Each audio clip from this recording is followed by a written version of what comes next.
Hey guys, it's your girl JK, and welcome to another episode of the Many Wigs Podcast, where if it's popping, I got a wig for that topic.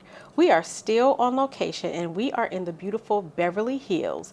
Lovies, please help me welcome two-time Emmy Award-winning hairstylist, glamour expert and style director, MuzeHair founder, beauty authority, Kiyah Wright.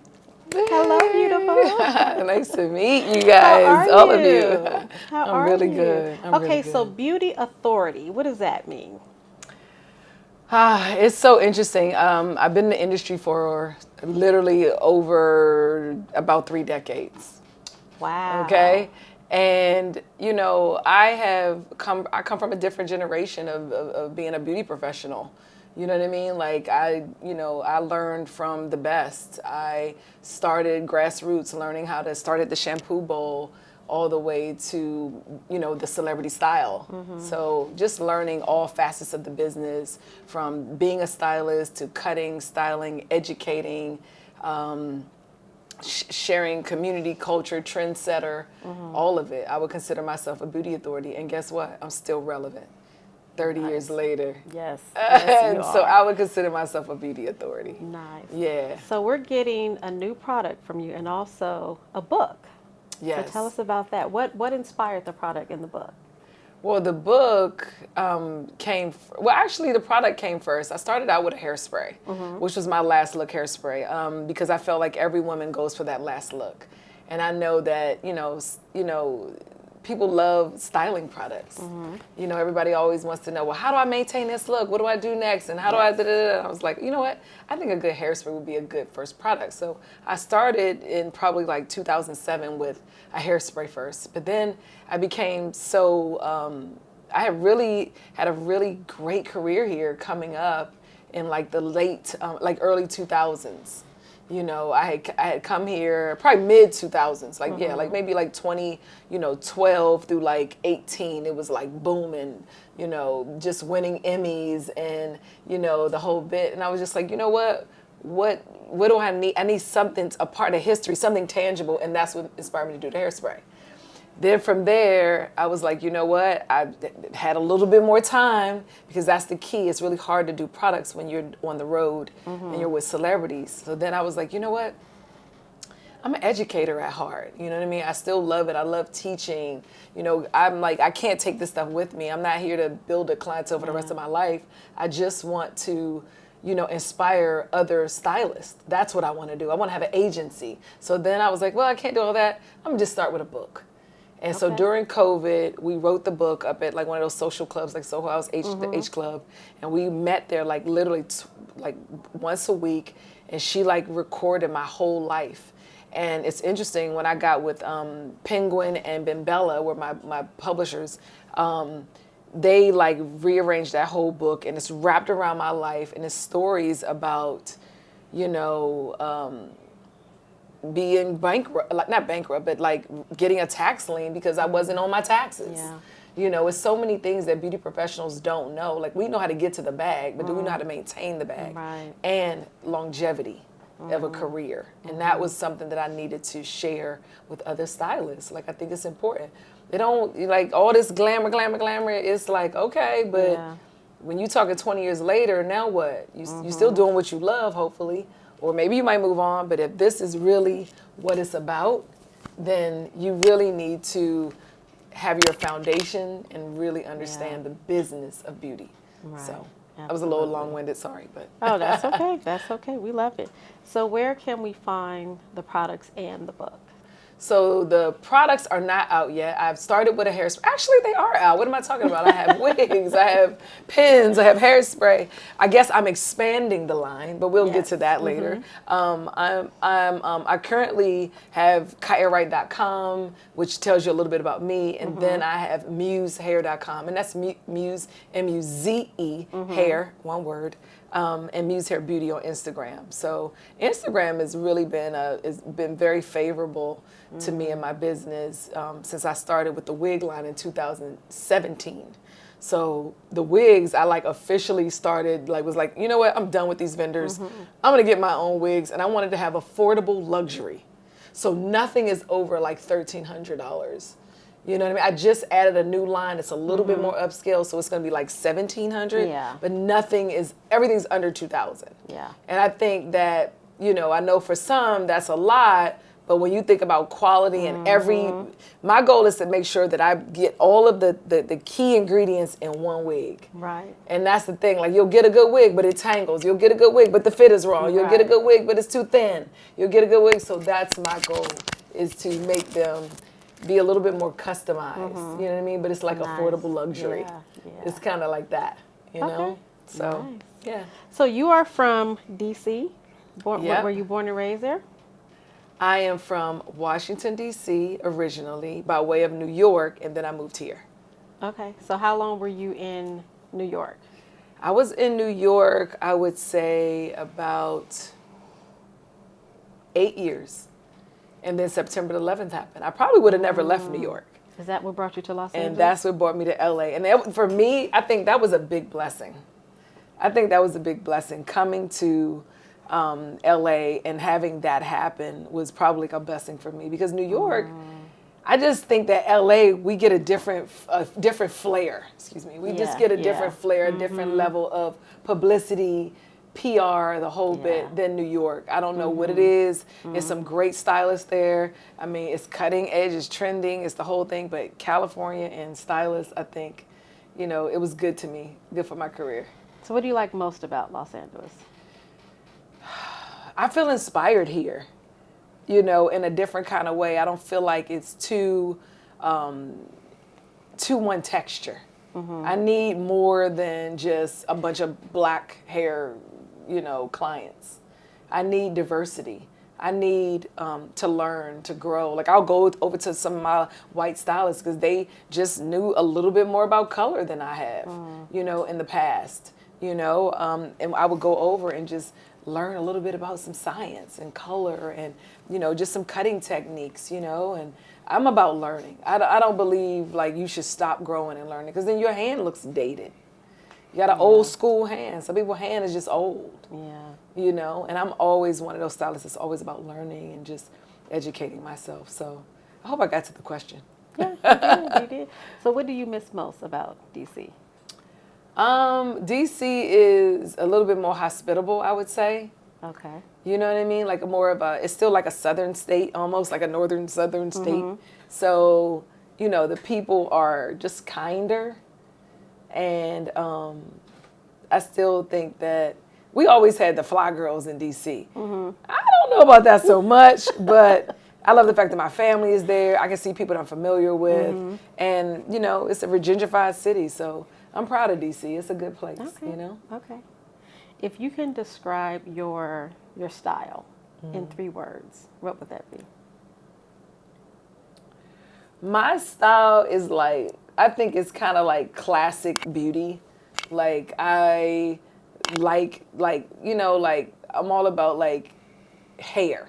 So I'm able to do not just wigs, I'm able to do your hair and the wigs. And then sometimes I have to combo those things together. So I've learned the basics of hair care. I know how to, if you need a ponytail, I'm going to be able to get your hair straight, but then I'm going to be able to add a piece and a weave on there. Or if you messed up your color, you can come in here and get color correction. Or if you need a weave, I taught weave, so I can do a really good weave and installation. And I'm going to prepare you for the grow out. Don't put your weave like this, put it like this. So then when you grow out, you still got the credit. I think about the mechanics of the style. Yeah. I think about your maintenance. How are you going to maintain this? Yeah, I can give you the voila. Right. Are you going to be able to maintain the voila when you go home? So I work with the professional women, business women, boss women. So they're not for all those baby hairs and all that craziness. That is not it for me. So I've sort of found my niche, found my market, and that's it. Classic beauty, boss women. I would say that, I think you can never go wrong.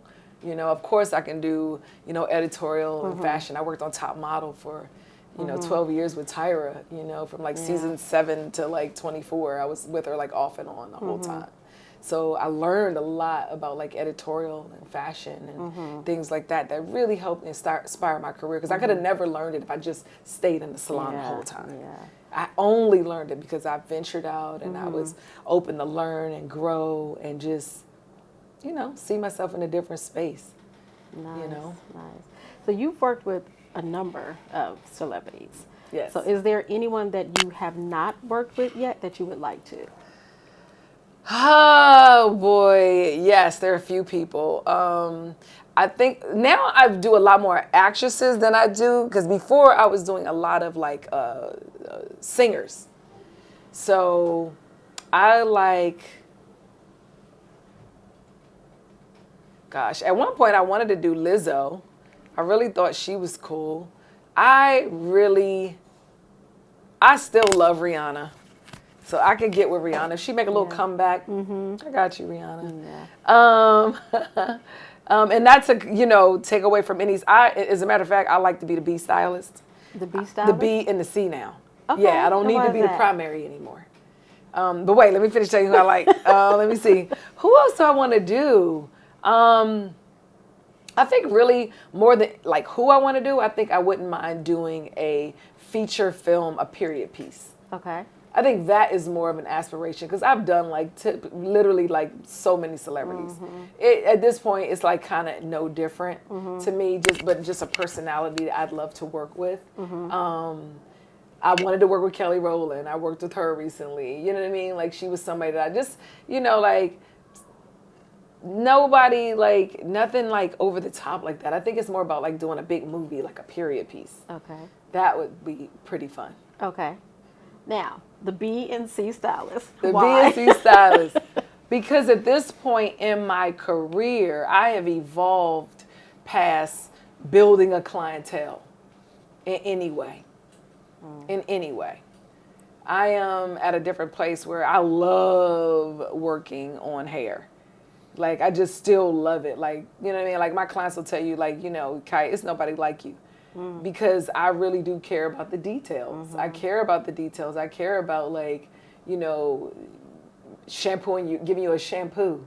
Yeah. Like, now these stylists won't even give you a shampoo, girl. Yeah, they talking about come washed and Come dry. with your hair wash, girl. Right, I'm doing half the work, but they still want the full pay. Exactly. So that's that, and all of that boils down to just professionalism, and people want to work less and make more. Yeah, it's a real interesting thing. Yeah. So it just sat me in a different seat. Like, that's not, at some point you get to an age where you can't stand on your legs all day, and I just want to retire from this level. I love it, but I might be one of the people who will always have a space, a salon space, like Chaz Dean. Yeah. Like Chaz Dean, you see him up on billboards, and I had a girl come in here recently, and she was like, he still works.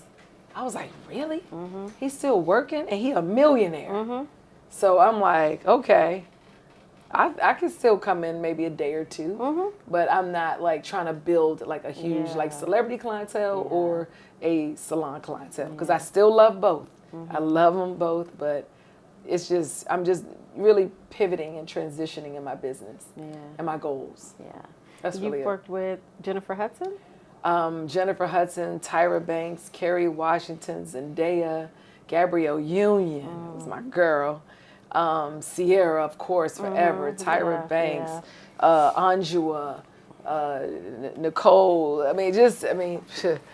Lauren Hill, Mary, Faith Evans. This goes on and on. Nice. Come on. Yeah. Come on. Total, Little Kim. Just so many artists in the business. So many. So when it comes to beauty, do you believe that a person is born with a knack for beauty, or do you feel like it's a skill that they need to learn and cultivate? To be a better stylist? I think it's a little bit of both. Because some people, like me, I literally never had a job in my life. Like, I don't know how to do anything else. Probably manage some stuff. I'm good at managing stuff. But it was innate. Like, I was 13. Like, my mom would lay on her lap. She would lay on my lap, and I would pluck her eyebrows at like 13.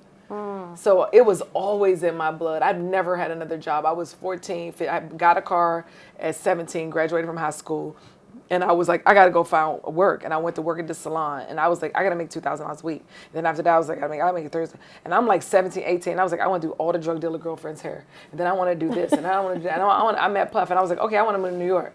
Like, I was just that girl, like, always wanting to evolve. Like, always wanting to set the bar at a different level. Oh, and I'm the type of artist, too, where I put myself in the environment so I don't have to find it. Just put yourself right there and make it work. Like, I put myself in Beverly Hills. This is where I wanted to be. And I was like, where's all the hot people? Where they at? I was here first, and then everybody came here. But I went to a salon first called Millennium back in when I first moved to Los Angeles, 2011, because it was 2012, because I moved because of 2011. Yeah. And I came out here, and I went to this. I was like, I need to go to the most popular salon. Where is it? And it was on 3rd and Fairfax. And the guys that were working with Aaliyah was working there, and they had just died in that plane crash. And another gentleman had jumped off the Beverly Center. And Kiyah has always had good timing. I walked right in there, and I just sat there for 6 months, and I built up a huge clientele, like huge, in a year and a half. Because I know I'm good. Like, when you're a really good stylist, like, I may not be the best over the top. The stylist is way better. But I'm really good. I can be in the race, always, forever. Absolutely. So that I knew. And I was just like, I'm going to just sit here. Before you know it, killing them. Like, every day. Like, clients. And then I remember people like Angela Bassett walked in there looking for me, and I was like, oh, snap. And then I started, doing more on-set work. Then Jay Manuel called me about Tyra Banks, and then he was like, I think you need to go with her because she needs somebody for her new talk show. I don't want to do TV. I want to make money. Everybody was like, TV is no money. TV is no money. And then they kept pressing, and God, Divine Order just played its place, and I ended up going to do it. And I won 2 years in a row, won the Emmy. It never had been done. And a Black woman had never won an Emmy, a daytime Emmy. I was the first. So when you won your first Emmy, what was that like?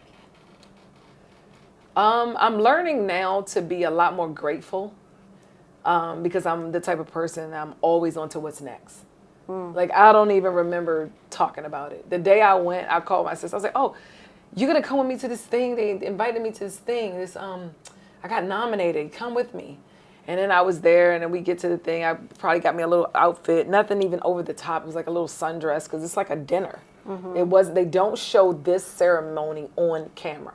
This particular, the Emmys dinner, they do not show it on camera. So, Kiyah, always with good timing. I had Tyra. It was her year. So with Tyra, it was her year.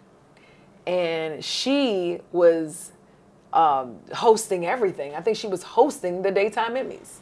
So, of course, we had did the work, and now I'm going home. But let me go back to the night. The night I won. So they're like, oh, how the dinner goes. It's like you're sitting there at dinner. It's dark. The room is dark. It's kind of boring. And they're doing everything from lighting, grip, hair, styling, makeup. They're doing all of the things. So you're just sitting there. It's like a quiet little basic dinner, whatever. And I think I might have dozed off. Literally dozed off. But before I dozed off, something said, write a little something. And never forget to say, and I want to thank it's the Emmys. I want to thank the Emmys. Never forget, what to say. And so sure enough, I doze off. And the winner is the Tyra Banks Show. I was like, holy snap. I got up. I ran up to the stage. And I had my paper. And I was like, oh, my God, I just want to thank the Emmys because who even thought?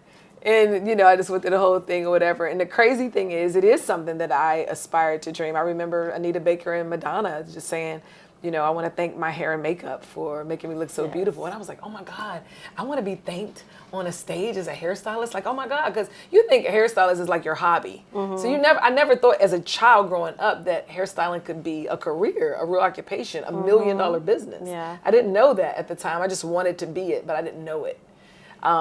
And sure enough, I ran up there, got the Emmy, say my little speech, and I was just like, whoa, this was something I did not dream. You know, it was definitely something that I didn't even promote. I didn't even there was no social media like now. Yeah. It was not. So that whole moment, if you didn't have a publicist, got lost. Yeah. You know what I mean? I had also was just on a television show on OWN, and all of these things were just happening. So I'm just in the movement. What's next? What's next? What's next? You know what I mean? I'm here in LA and things are going great, and I'm just like, this is just a part of the thing. What we doing now? So how was it when you won your second Emmy? Worse than the first one. Really didn't give a goddamn because it didn't come with $1 million. Where's the millions? Is what I kept saying. Where is the milli, y'all? And that's what I was thinking, and I was just like, wow, the rate doesn't change, nothing, but you do get a bit of seniority. Yes, you do. In the media, the press, it is something that you will carry with you. And I always said I always want my life to be a part of history. So that is what means the most to me. So I guess I did get what I wanted. You know, I won the Emmy again. I shared it with Lawrence. Another stylist, Lawrence Davis. So, I set the look, set the tone, and then mid-show, I was kind of done with television, so I kind of left, and, he kind of took over, and it kind of went on from there. But I'm like, once you win an Emmy, I'm like, what are we doing? Yeah. What's next? So what's the most memorable moment about your career thus far? Winning the Emmy. Emmys, okay. Winning that Emmy was like, wow. And the interesting part was, I think I was trying to allude to that earlier, they never show the Emmys on television. And because it was Tyra Gier, she was hosting. And we won an Emmy too, guys. As soon as the show opened, cut to tape. And guess what? I made national television. Nice. And I have so many stories like that, which really does lead me to believe that, life is going somewhere far. Because I got stories I can just tell you. I can go on and on and on. So you worked on Bad Boys. How did you make that connection? Working on Bad Boys, I got to do that film press was with Gabrielle. She was probably like one of my first artists that I had got through my agency when I first got here. I was, I had a styling, I was with the agency, and they called me about Gabrielle Union, and they asked me, could I do hair and makeup? And I was like, sure can, because I just got off the road with Lauryn Hill doing her background singers. I had to do 3 girls every day, hair and makeup. And that was my first time. I lied, said I could do both. And so I was like, I work with the best. I know how to do makeup. Okay. And I went out, bought all of this stuff in the kit, and I did hair and makeup every night. So now when I was ready for when Gabrielle asked, I was doing Gabrielle hair and makeup every day. It was so fun. And she was fun. That was like sister time. We had such a good time all over Europe, getting off of private jets, staying at the Mandarin Oriental Hotel, getting off the private jet, walking to like 7 Maybachs every single country was super fun. Nice. Staying at the Mandarin Hotel. I was like, that was like my first experience working with a big celebrity that I had seen on billboards, you know what I mean? And then years later, oh my God, I wish we could be friends, to us having my 37th birthday party with Gabrielle Union. Wow. Because we were all Scorpios, so we all had our birthday party together. Very nice. So many just amazing stories, you know what I mean? From that my life has shared. Yes. That is amazing. Yeah. That's amazing. It's been fun. Okay, so we're going to have a little fun and get to know a little more about Kiyah. All right. Okay, if you had to choose one song to play every time you entered into the room, what would that be? Oh my God, I never remember the names of songs, y'all.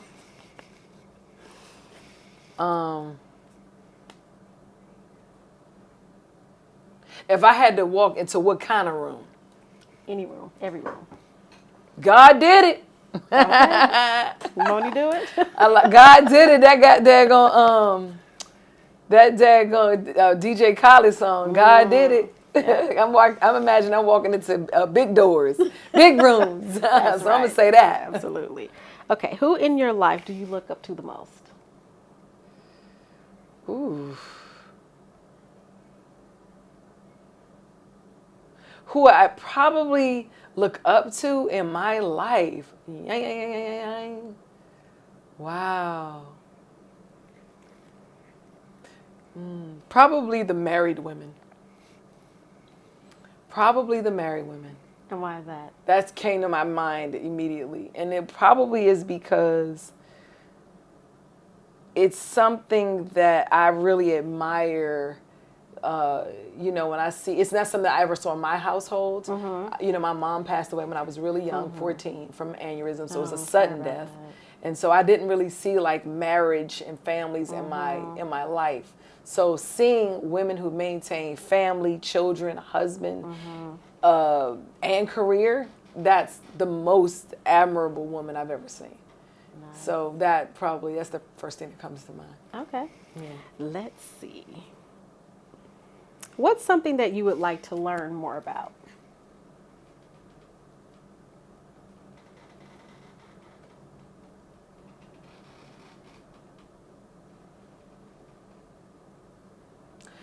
Something I'd like to learn more about is finances. I'm like so interested in finance. Yep. A lot of finance. Yeah. I'm being challenged in the area of finance constantly. And I know it's because I want to learn. So I'm trying to I'm keeping my head together by understanding that God is sending me lessons. Yes. You got to learn. And sometimes in learning you suffer some losses. Absolutely. So I'm just really, learning to, embrace all of the change and the transition of financial literacy. Because it is something else. Yeah, it's a beast. It's a beast, you know what I mean? But I'm really trying to take it positively. All of this is happening. I know I'm gonna get out of it. You know what I mean? It might be hard. I might take some huge hits. Yeah. But I'm gonna get out of it. Yeah. You know what I mean? So let's see, what else? What's your love language? My love language is affection, touch.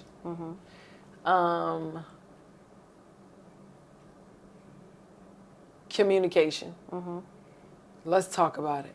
And I'm done. I don't really got to keep going over this 20 times. Yeah, you give me the rules. Yeah. I love rules and order. Give them to me, done. And if I slip a little bit, just check me. Yeah. Gently. Lovingly. Yeah. With a little love. I ain't going to argue back and forth. I got no time.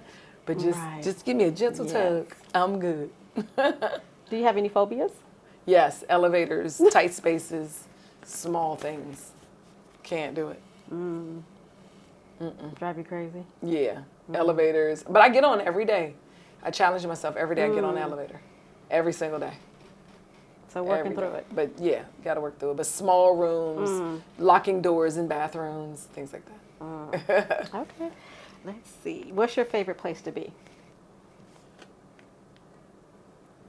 My favorite place to be is a hotel room.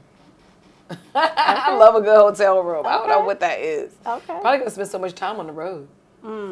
Yeah, makes sense. So what's something that you can't live without? Because for LL Cool J, it was his radio. So what can Kiyah not live without? What can I not live without? Oh my God.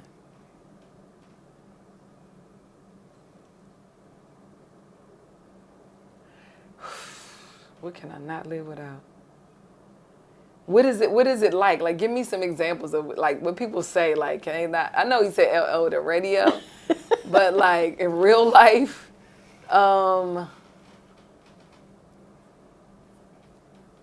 I love hot sauce. Sauces. I'm a big saucy dude. Okay. Snacks. I can't live without snacks. Okay. I love snacks. Do you have a secret talent? I do not have a secret talent, y'all. I suck. I do not have a secret talent. You're amazing. I don't have a secret talent. talent. That you have going on. I don't have a secret talent. Let's see. What's on your bucket list? My bucket list is to build a company and sell it in 7 years. Retire from this level in the next 3 years. And to grow my company and build a community is really important to me. So that's my goal too. Nice. Yeah. Are you a shoe gal or a handbag gal? I am a jewelry girl now. Jewelry, okay. Yeah, because the handbags, I don't treat them kind. I'm really like, I don't value stuff like that at all. Like, I just don't. Like, I don't value any of it, actually. Like, no jewelry. Like, I like shoes. I do love shoes. But, yeah, I don't value any of it too much. Purses, handbags, jewelry. Because jewelry, if anything go wrong, we can pawn it. That's what I learned. We can't do nothing with them goddamn handbags. We get a lot less money. So jewelry, I learned, that's the key. All right. So how is it dating in LA and in the industry? Oh, man. Dating, I don't really date a lot of guys in the industry. I have in the past. But now I don't really date guys in the industry. I date really whoever just kind of moves my spirit, makes me laugh, sexy, fit. Are you dating now? I probably would say yeah. Okay. I am dating. You know what I mean? I'm dating right now. I've been single for probably like 3 years since COVID. And, you know anybody out there? Give me a call. Yeah, so I'm single. So what is your ideal mate? My ideal mate is super cool. We can kick it. We can laugh. We can watch a movie. We can Netflix and chill. We can talk about our future, goals, dreams. We can invest together. Yeah. We're partners. Like, I really like a good partnership. That works for me. Yeah. You know, he loves his mama. Like, please let your mama and your sisters. Yeah. And just somebody that knows how to communicate. Because I feel like a lot of men get impatient really fast, and they don't know how to communicate. So we just harbor all this like anger, and we can't. You know what I mean? So let's like, you know, just communication. Yeah. I was talking to Larry Sims earlier. He told me to tell you hello. Yes. And he said that he believes in soulmates. Do you? I want to believe in soulmates for sure. Yeah. You know what I mean? I met the love of my life. I met him already. Okay. And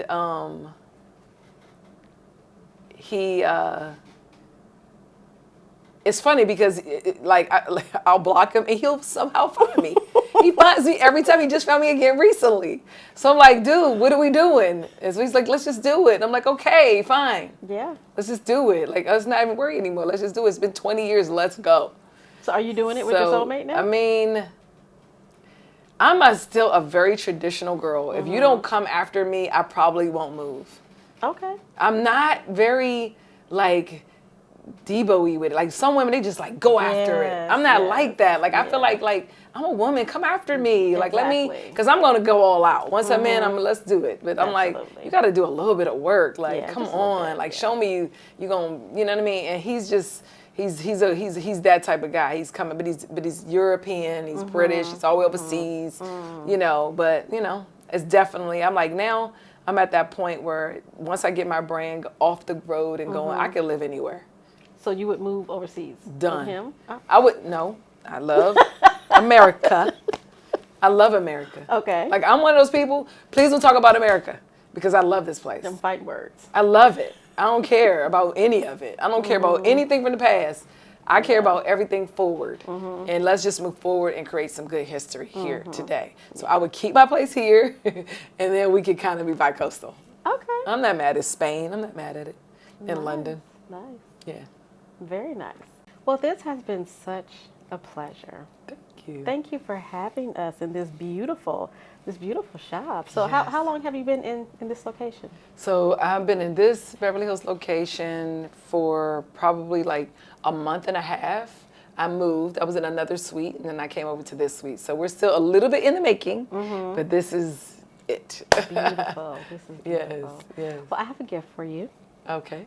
My sister and I own a fragrance.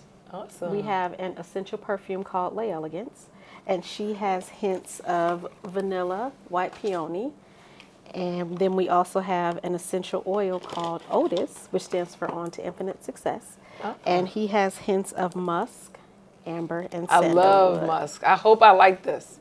This is Let me see. Listen, y'all. I'm a perfumier. I'm a nose. I'm a hood nose. I got a hood nose. If y'all know what a nose is, that's the people who study perfume. Yes. Yep. So let me see. This is Lay Elegance. Let me see, Lay Elegance. Ooh. She might be winning, honey. She might be winning. Let me see. If it hit the skin, I like it. Because if I ain't like it, I did not want to tell her on this camera, y'all. Ooh, I like that. She did it. I like that a lot. Take a bath in it. Oh, I like it, and it's like perfume. Mm-hmm. This is heavy. Yes. Mm-hmm. And this is Otis. Oh, let me see what Otis. Oh. Hold on. I like that. Thank you. I like that a lot. We find that a lot of women like Otis. We found a lot of women purchase Otis. She nice. Yep. I like that. Yep. Oh, this is good. I love a good perfume. Oh, so excited. So which one has the musk notes? Otis. Musk with a clean on top. Yep. Musk, amber, and sandalwood. Yes, I love that. So these are for you. Yes. I like it. Awesome. Thank you. So how can my lovies find you? Tell us how we can follow you. Well, I'm on Instagram, TikTok, and Facebook. So KiyahWright.com, pretty much everything lives there. And MuzeHair Beauty on Instagram and Kiyah Wright 1 on Instagram. Love it. And I'm on TikTok, y'all. Check out your girl. Okay, lovies, that's it for this edition of the Many Wigs Podcast. And remember, if it's popping, I got a wig for that topic. Bye.